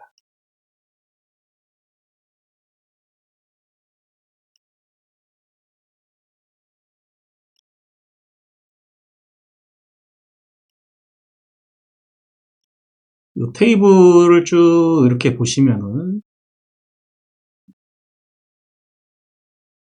이벤트 퍼블리케이션 이렇게 되어 있죠. 이 테이블명을 조금 바꿀 수 있는지도 좀 한번 검토를 해봐야 될 것 같아요. 조회해보죠. 이렇게 조회해보면은 이제 이벤트 퍼블리케이션이라는 테이블이 존재를 하고 UUID로 작업이 되어 있어서 UUID도 좀 마음에 안 들긴 하는데 UUID, 리스너 ID 뭐 이렇게 쭉 있고요. 여기 상태가 있고요. 언제 퍼블리시가 됐는지 그 다음에 언제 컴플리트가 됐는지 이런 정보들도 들어가 있는 것을 보실 수가 있습니다. 스키마를 보기보다는 데이터 조회된 데이터 여기 있거든요. 이거를 보시는 게 더 나으실 겁니다. 그래서 아이디는 뭐 그냥 아이디일 거고요. 리스너 아이디가 있죠.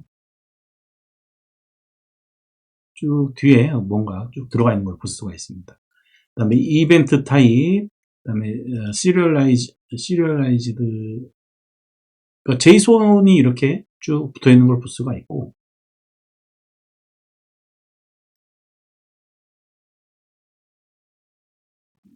저희가 보고자 하는 거는 뭐 이런 식으로 되어 있는 거는 뭐 다 잘 해놨겠죠.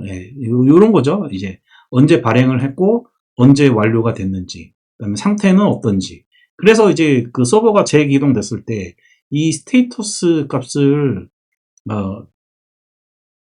조회해가지고 컴플리트되지 않은 애들을 다시 발행을 시키면 되겠죠.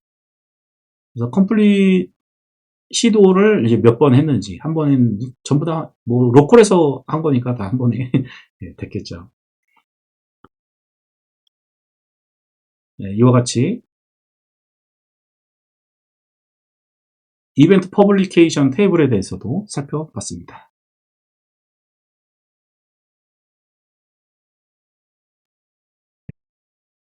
모먼트, 시관 경과 이벤트 API.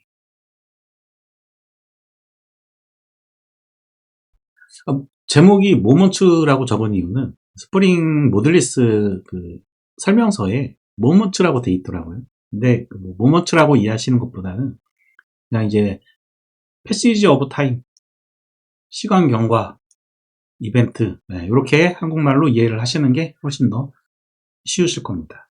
자, 제가 문제 하나 내겠습니다. 게임 개발을 할 때 일시중지 기능, 여러분들 게임 하다가 이렇게 중지 버튼 누르면 게임이 중지되잖아요. 그러면 우리 그 SI 개발자 개념으로는 모든 선택값을 다 저장하고 있어야 되나? 뭐 이런 생각을 하겠죠. 근데 게임 개발을 저도 이제 잠깐 해봤는데 거기 보시면은 그거 어렵지 않습니다. 시간을 멈추면 됩니다. 네, 쉽죠.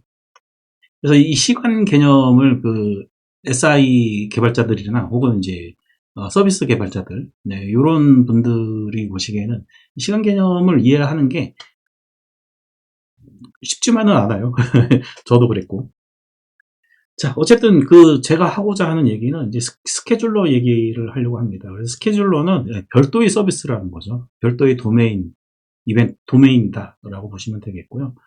그런데 이제 스케줄러를 사용을 할 때 여러분들 가만히 이제 생각을 해보세요. 뭐 크론 같은 거 이용해가지고 뭐 매 5분마다 해당 블럭 안에 있는 로직이 실행되게끔 이렇게 세팅을 하잖아요.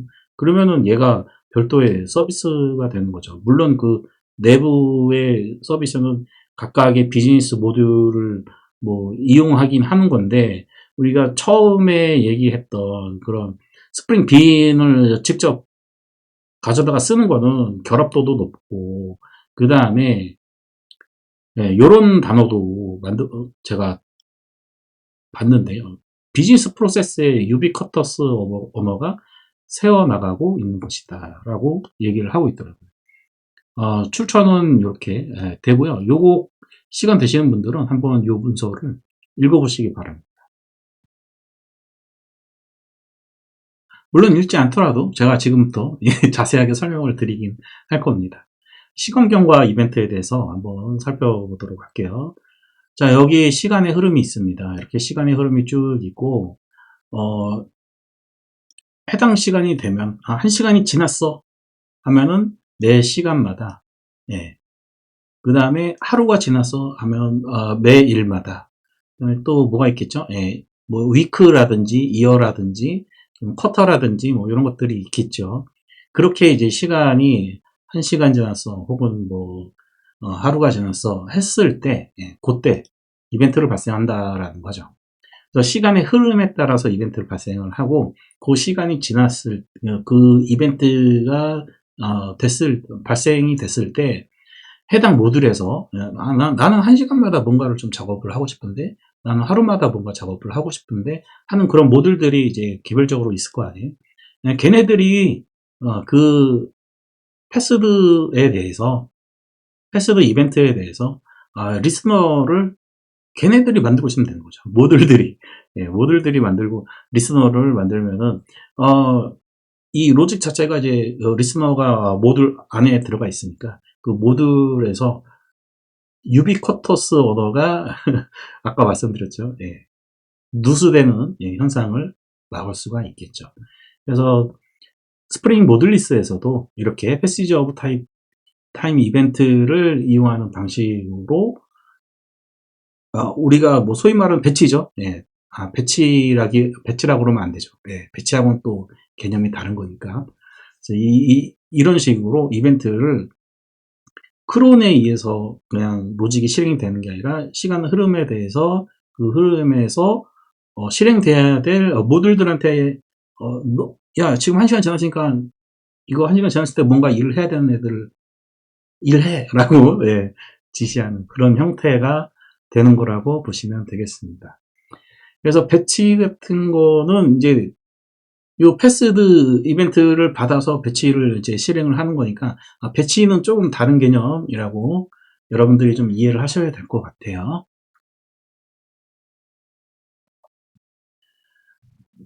시건경과 이벤트를 이용하는 아키텍처적 이점에 대해서 한번 살펴보도록 하겠습니다.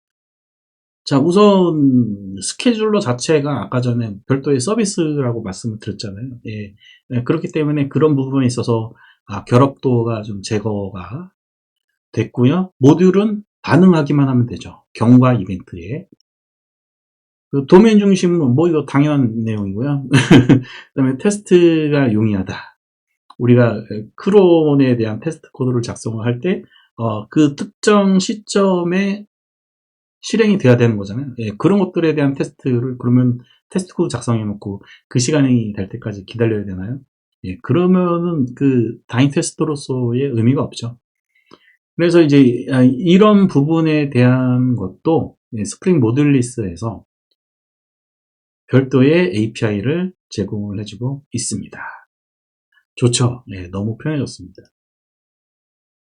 그게 바로 타임머신이라는 겁니다. 시간을 되돌릴 수 있는 기능이에요. 별거 아닙니다. 예, 앞으로 돌리는 기능. 그래서 이제 뭐 일주일 뒤로 돌리면은 일주일부터 지금 현재 시간까지 발행했어야 될 시간 경과 이벤트들이 있죠. 뭐 주기가 1일이었다 그러면은 뭐 7일 뒤로 돌렸으면은 뭐 한 6번, 예, 6번, 7번, 예, 이렇게 이벤트들이 순차적으로 발행이 되겠죠. 그럼 이제 그런 부분들을 테스트할 수가 있겠죠. 예시 코드니까요. 예, 완벽한 코드는 좀 뒤에 보여드리고요. 타임머신 쉬프트, 예, 쉬프트를 이용을 해가지고 30일 전으로 점프하면은 이제 30일치 이벤트가 발생이 되게 됩니다. 여기 예시 코드에서는 지금 오토와이어드를 타임머신 이렇게 주입을 받았는데 아까 전에 시나리오 API처럼 타임머신도 메서드로 주입을 받을 수가 있습니다. 기본 사용법은 얘도 일종의 크론처럼 스케줄러이기 때문에 이네이블 스케줄링 요거를 붙여주셔야 됩니다. 그 주요 설정 부분이 있는데요. 지역, 그 다음에 발행 주기, 분기 기준, 뭐 테스트, 요 타임머신 기능은 이제 테스트할 때 사용할 수 있게 하느냐 없느냐 요 설정이에요. 아까 앞에서 보셨던 요 설정들이 애플리케이션.property에 세팅해 주시면은 거기에 맞춰서 동작하게끔 되고요. 어렵지 않죠? 어렵지 않고 테스트 코드 작성할 때 타임머신을 어떻게 사용할 것인가에 대해서도 이제 말씀을 드릴 겁니다. 우선 애플리케이션 모듈 테스트 이렇게 붙여주셔야 되고요. 아까 말씀드렸다시피 주입을 메서드 파라미터로 받을 수가 있습니다. 그래서 시나리오하고 이렇게 이용을 했고요. 7일 뒤로 돌린 다음에 그 7일 뒤로 돌린 시점부터 경과 이벤트를 발생을 시키는 거죠. 자, 여기 보시면은 시나리오 역시 에이싱크로 동작을 하는 거기 때문에 여기 시나리오 API를 이용하지만은 아까 전에 당장 내가 발행하는 거 아니잖아요. 발행하는 게 아니고 아까 전에 시나리오만 사용했을 때는 퍼블리시를 사용을 했었는데 그냥 개별 이벤트도 퍼블리시를 할 수가 있고 그 다음에 타임머신에 의해서 뒤로 갔을 때 자동적으로 발행한 이벤트들에 대해서 요거 오타 같은데요. 예, ST가 아니라 시뮬레이트일 거예요.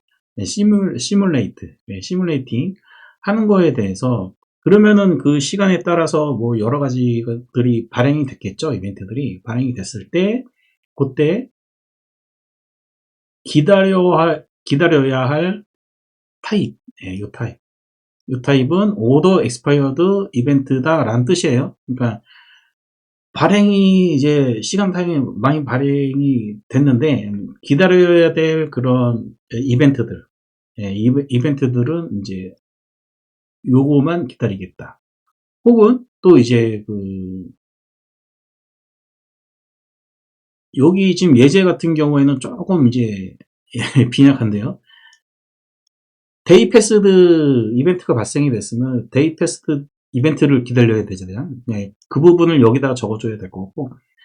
그리고 나서 이제 매칭을 통해서 예, 완료 조건을 이렇게 세팅을 해주고요. 그리고 나서 이제 베리파이 해주시면 됩니다. 코드가 좀 많이 생략된 상태라서 이거만 가지고는 여러분들이 조금 더 해보셔야 될 거고, 제가 지금 작성해 놓은 코드가 없어가지고 이 정도에서만 설명을 좀 들어야 될 것 같습니다. 요 확실하게 시뮬레이트일 거예요. 타임머신과 관련된 제가 코드를 따로 준비해 놓은 건 아니고 그건 여러분들이 조금 알아서 해보시고요. 이 설정 값을 제가 어떻게 해놨는지 그거만 조금 보여드리도록 하겠습니다. 테스트 코드에서 타임머신을 사용하시려면은 이렇게 true 옵션을 주시면 되고요. 그 다음에 이제 요 옵션이 있는데 여기에 보시면은 원래 그 모듈리스의 디폴트 값이 그 hours예요. 매 시간마다. 그런데 이제 요거를 이제 바꿔주시고 싶으시면 days 뭐 이런 식으로 바꿔주시면 되고요. 그 다음에 요 로케일 같은 경우에는 이제 한국 시간대 같은 경우에 그거 적어주시는 거 여러분들 아시죠? 로케일 쪽 가서 참조를 하시면 되고요. 그 다음에 쿼터의 스타트 먼스는 영문 대문자로 이렇게 요거는 이제 4월이죠. 4월로 제가 적은 이유는 그 국내 법인들 같은 경우에는 그 회계 그 기준 때문에 4월에 법인을 설립하는 케이스가 많거든요.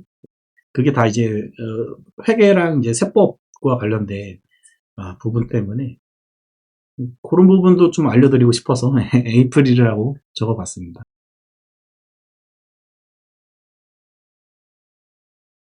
이렇게 이제 타임머신 모먼트와 관련된 시간경과 이벤트의 속성 정보까지 알아봤습니다. 공정을 고려한 모듈 설계 사례. 제 채널을 이제 유심히 봐오셨던 분들은 제가 꾸준히 거의 한 2년, 3년 된 것 같은데 공정에 대해서 굉장히 많은 연구를 하고 있다는 것을 눈치채신 분들이 있으실지 모르겠네요. 어쨌든 최근에 제 나름대로 이제 공정을 많이 완성을 했고 그 부분이 스프링 모듈리스를 만나면서 훨씬 더 좀 완전해지지 않았나라고 생각이 좀 들었습니다.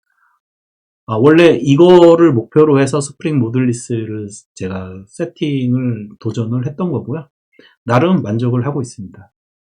개발 공정별 스프링 모듈리스 설계 가이드를 한번 만들어 봤습니다. 이거는 제가 작업할 프로젝트들에 대해서만 한정되겠지만은 어쨌든 제가 적용하고 있는 부분들이 헥사고널 아키텍처를 좀 변형한 형태, 그 다음에 우리가 프로젝트를 할 때 WBS 많이 쓰잖아요. 그 WBS에 근거한 브레이크 다운, 그런 부분들을 다 고려해서 개발 공정을 만들어 놨는데요. 그런 부분을 보다 보니까 공정이 총 제가 작업하는 코딩할 때 공정은 다섯 단계로 나눠지더라고요. 그래서 1단계는 이제 어플리케이션, 유스 케이스를 분석을 해서 유스 케이스 인터페이스를 만들어낸 단계가 되겠고요.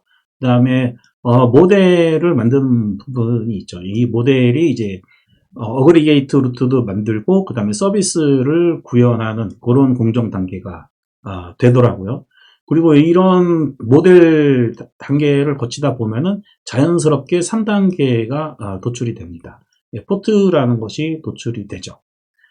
그리고 이 포트를 기준으로 DB에서 어떻게 조회를 할 건지, 아니면 DB 말고 뭐 다른 걸 또 이용할 수도 있겠죠. 그런 이제 어댑터 구현체를 인프라 쪽에서 작업을 하게 되고 주로 DB가 될 거고요. 그 다음에 컨트롤러를 구현하는 5단계가 쭉 순서대로 진행이 되면은 공정이 완성이 됩니다. 소프트웨어를 개발을 할 때 이런 자기 나름대로의 공정 혹은 회사에서 사용하는 이제 공정들을 실제로 설계 단계부터 설계에서 UML 혹은 그 다음에 requirement document 뭐 이런 것들을 이용을 해서 코드를 완성하는 그 최종 완성하는 단계까지 진행이 될 수 있는지 없는지를 검증하는 것도 여러분들의 몫이면서도 굉장히 이거를 생각을 해보면 도움이 많이 될 것 같아요. 어쨌든 저는 이런 공정 단계가 레이어 패키지에도 반영이 됐고 그거를 이제 모듈리스하고 그 접목을 시켜 보니까 1단계 어플리케이션에서 유스 케이스 그러니까 우리가 설계를 통해서 유스 케이스가 도출이 되잖아요. 유스 케이스하고 유스 케이스에 대한 액티비티가 도출이 되는데 그 액티비티를 통해서 이벤트를 뽑아낼 수가 있어요. 내가 사용하고 있는 내가 구현하려고 하는 모듈에서 어떤 것들을 노출해 줄 수 있는가에 대해서는 이 1단계에서도 충분히 이벤트로서 생각을 할 수가 있다는 거죠. 그리고 모듈리스를 활용을 할 때는 네임드 인터페이스를 이용을 해가지고 노출을 해주는데 저는 이렇게 두 가지 이벤트를 노출을 해줄 수 있고 그 다음에 쿼리 패키지 노출이라고 되어 있는데 이 쿼리 패키지는 내 모듈에서 조회만 하는 거는 노출을 시켜주는 게 좋겠다. 조회조차도 인터널로 만드는 게 아니라 조회는 노출을 시켜줘서 다른 모듈에서 자유스럽게 이용할 수 있게끔 이런 부분을 생각을 하고 있고 이 부분에 대해서 뒤에 또 DTO 얘기도 좀 하도록 하겠습니다. 그 다음에 이제 모델 부분은 완전 비노출이죠. 비노출. 외부에서 접근할 이유가 없습니다. 그 다음에 포트 같은 경우도 기본적으로는 비노출입니다. 비노출인데 포트라는 게 모델에 의해서 구현해야 될 인터페이스가 도출이 된 건데 그 구현체가 내 모델이 아니고 다른 모듈에서 구현해야 할 수밖에 없는 그런 상황이 있거든요. 그런 상황을 위해서는 컨트랙트라는 서브 패키지를 만들어서 걔를 네임드 인터페이스로 오픈해주는 SPI라는 거죠. SPI. 이 규격에 맞춰서 만들어 와라. 그러니까 이 부분이 추가가 됐고 그 다음에 나머지는 뭐 인프라나 API는 절대 비노출. 이렇게 되는 거죠. 여기 참고로 여기서 API는 컨트롤러를 얘기하는 겁니다. 그러니까 모듈 간의 API가 아니고 컨트롤러, 웹에서의 컨트롤러를 얘기를 하는 겁니다. 그러니까 이렇게 좀 정리가 저는 됐습니다. 기술적 보강 포인트가 뭐였냐면은 바로 이제 CQRS라고 하는 커맨드 쿼리에 대한 기능 분리 그런 아키텍처가 있는데 그 부분을 이제 적용을 한 거죠. 그래서 애플리케이션을 유스케이스에 의한 애플리케이션 서비스 인터페이스들을 도출을 했을 때 이벤트를 충분히 예상을 할 수 있다는 거죠. 그래서 애플리케이션 패키지 안쪽에 하단에 이벤트라는 서브 패키지를 만들고 그리고 나서 이벤트들을 네임드 인터페이스로 노출해주고 추가적으로 쿼리도 네임드 인터페이스로 도출을 해주겠다라는 얘기를 지금 이제 하려고 하는 거예요. 그래서 커맨드 부분은 굳이 노출을 해줄 필요가 없죠. 이벤트로 추가를 해주죠. 왜 이런 것이 가능하냐? 모듈리스에서는 이벤트 퍼블리케이션 레지스트리라는 것을 제공을 해주고 있기 때문에 충분히 서버가 다운돼서 올라갈 때도 그 이벤트가 누실이 되지 않도록 하는 방법이 있다라는 거죠. 그 다음에 쿼리, 마찬가지죠. 쿼리는 이제 계속 설명드리고 있지만은 그냥 속도를 위해서 노출을 시켜주는 게 낫겠다. 다른 모듈에서 자유롭게 이용할 수 있게끔 노출을 해주게끔 만들어야 되고 대신에 제가 그 여러 가지를 좀 고려를 했을 때 엔티티 어그리게이트 루트를 오픈해 주는 것이 아니라 별도의 전용 DTO를 반환해야 된다. 그럼 결국에는 DTO도 같이 노출이 돼야 되겠죠. 그렇기 때문에 이 옵션이 필요합니다. 프로퍼게이트 트루.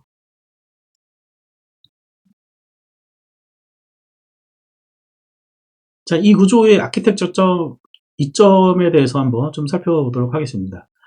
쿼리를 노출하기로 했기 때문에 모듈 간의 쿼리 자체는 마음대로 가져다 쓸 수 있어요. 그렇다고 하는 것은 성능 부분에 있어서 장점이 있을 거라고 저는 생각을 하고요.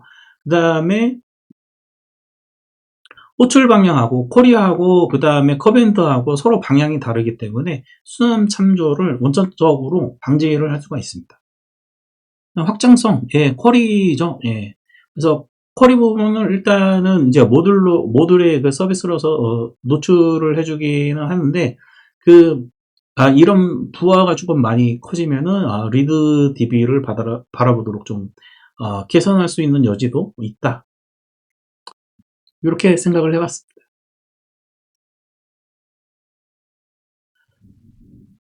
자, 그러면 네임드 인터페이스를 이용해 가지고 노출한 사례를 한번 살펴보도록 하겠습니다. 물론 요거는 이제 개발 공정을 고려한 내용이죠. 여기 보시면은 이제 이벤트가 있고요. 쿼리가 있고 이벤트하고 쿼리만 보시죠.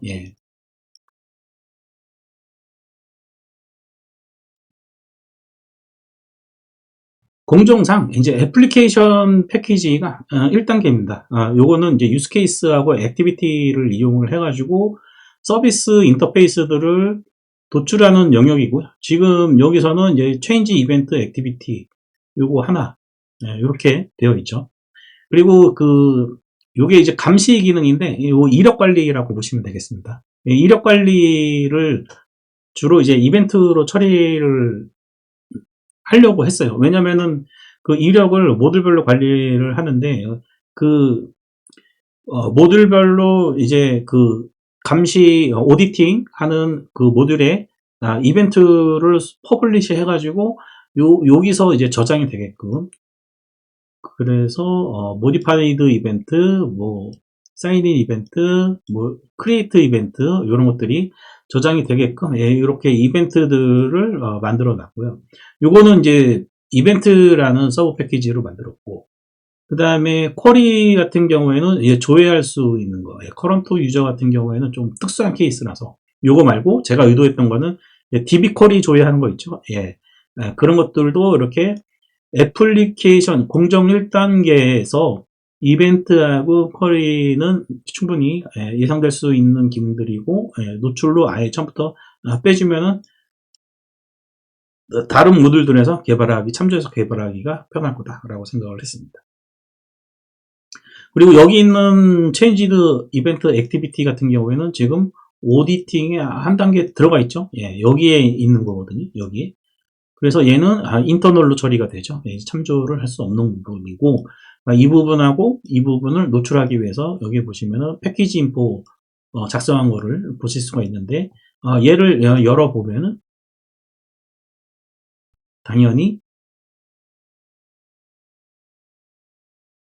네임드 인터페이스로 오딧 이벤트 이렇게 지정이 되어 있는 것을 보실 수가 있습니다. 오딧 이벤트를 그러면은 어디서 참고하고 있는지 한번 살펴볼까요?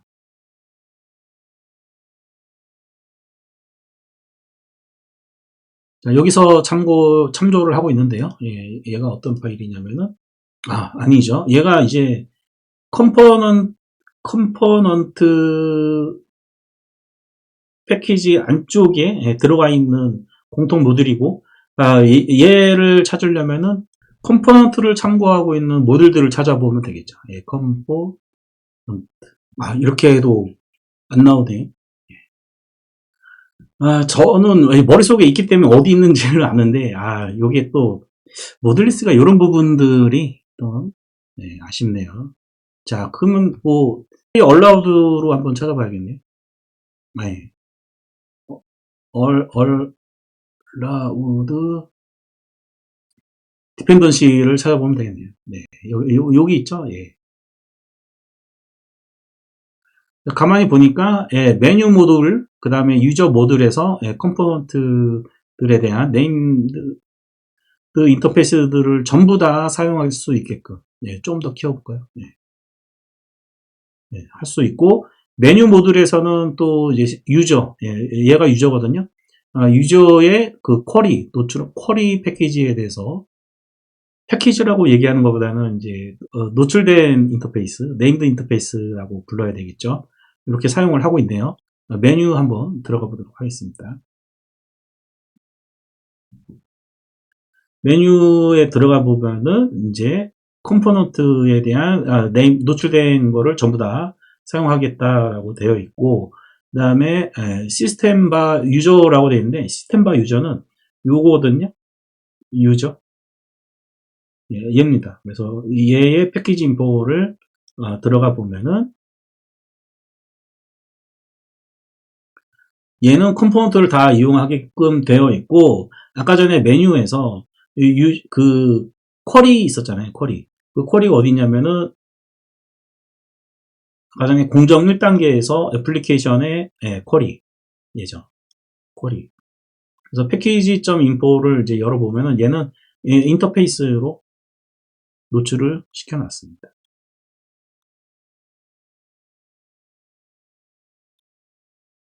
이와 같이 쿼리라고 노출을 해놓은 거죠. 그러면은 얘가 지금 유저의 쿼리잖아요. 예, 그래서 유저 땡땡 쿼리 이런 식으로 참조를 할 수가 있는 거죠. 다시 보여드려야겠네요. 네.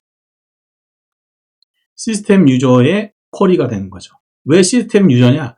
패키지가 시스템 안쪽에 유저가 있어서 그런 게 아니고, 이 유저라는 모듈에 대한 이름을 시스템 유저라고 만들어 놨어요. 그래서 다시 한번 보시면,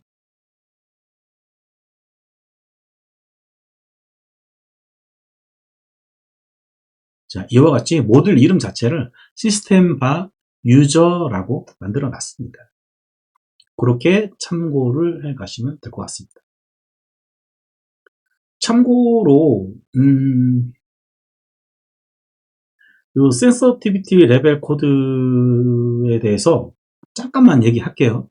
왜냐면은 제가 그 모듈에 이렇게 세팅을 하다가 이런 케이스도 모듈스를 이용하면은 잡아주는구나 라고 이제 느꼈던 부분인데, 원래 이제 센서티비티 레벨 코드라고 하는 것이 그 접근 제어하고 관련된 부분이었고, 요 이넘 클래스는 원래는 메뉴에 있던 거거든요. 근데 메뉴에 있었는데 제가 이제 뭐 모듈에 대해 모듈리스로 이제 베리파이 검증을 하다 보니까 얘 때문에 순환 참조가 발생을 했던 거죠. 순환 참조가 발생을 해서 그러면 이제 코드를 어떻게 좀 정리를 해야 될까 이렇게 고민을 해보니까, 가만히 생각해 보니까 이 센서티비티 레벨 코드라고 하는 것이 그 사용자에 대한 레벨이잖아요. 결국에는 메뉴를 위해서 만들어졌던 코드인데, 그 소유권, 이 이너 클래스에 대한 소유권은 유저가 가져가는 게 맞겠더라고요. 그래서 유저 모듈로 옮겼던 케이스입니다. 뭐 이런 케이스, 정말 스프링 모듈리스가 도움이 되는구나 라고 생각했던 기능 중에 그런 이놈 클래스였던 그런 겁니다. 여러분들도 그런 소소한 재미를 느껴보시면 좋을 것 같습니다. 그러니까 이러니까 우리가 뭐 백날 이런 툴 이용 안 하고 모듈을 나눠봤자 꼬일 수밖에 없는 거예요. 그래서 툴의 도움이 필요한 거고요. 마지막으로 정말 그러면 순환 참조가 없이 모듈이 잘 만들어졌는지 검증해 보도록 하겠습니다. 자, 테스트 코드를 돌려볼게요.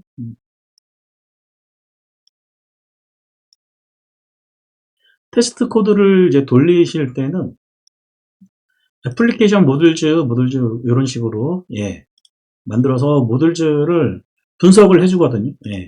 애플리케이션 모듈즈 어브라는 거를 사용을 해서 모듈 분석을 하고 나서 그 모듈들을 전체 출력을 할 때는 이렇게 출력을 하시면 되고요.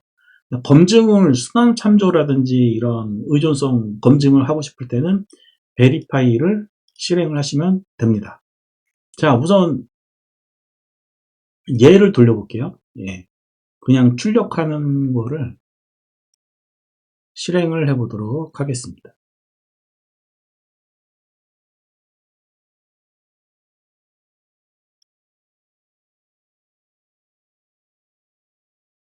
그냥 콘솔에 한번 찍어보는 겁니다. 자, 그래서 여기 이제 이렇게 찍히죠. 학습관리 시스템의 로지컬 이름은 비즈니스 LMS고 패키지는 여기 어디에 있고 그 다음에 폴리시 룰 이게 바로 이제 디스플레이 네임 세팅을 하면은 이렇게 나오는 거죠.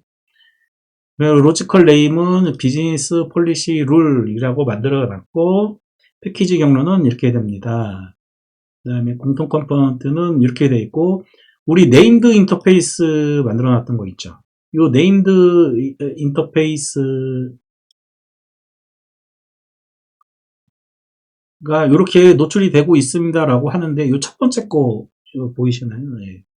첫 번째 거 unnamed 타입이라고 돼 있죠. 요거는 이제 기본 규칙에 의해서 제 최상위 패키징, 그 모듈의 최상위 패키징 또 노출이 되는 거기 때문에 네임드 인터페이스로 인식이 되는 거를 보실 수가 있고요.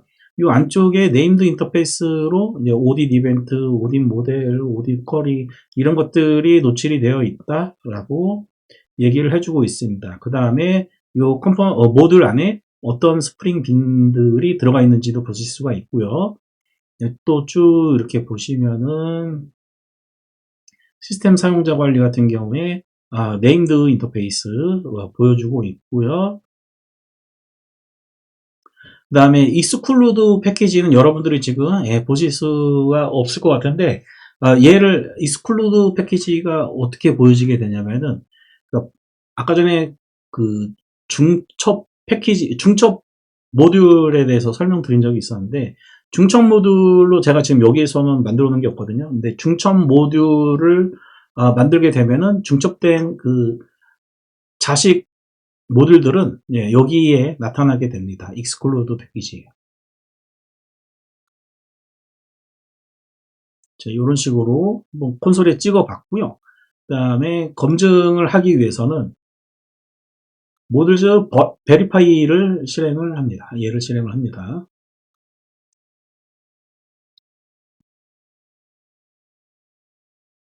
쭉 실행이 되고 뭐 로그 찍히는 거 뭐 이런 거 없습니다. 예. 성공. 예. 순환 참조나 뭐 이런 것들 오히려 없이 뭐 이벤트 구조 뭐 잘 썼고 서로 순환 참조하는 거 없고 잘 만들었어요. 예, 성공. 자, 여러분들도 한번 성공을 해 보셨으면 좋겠습니다.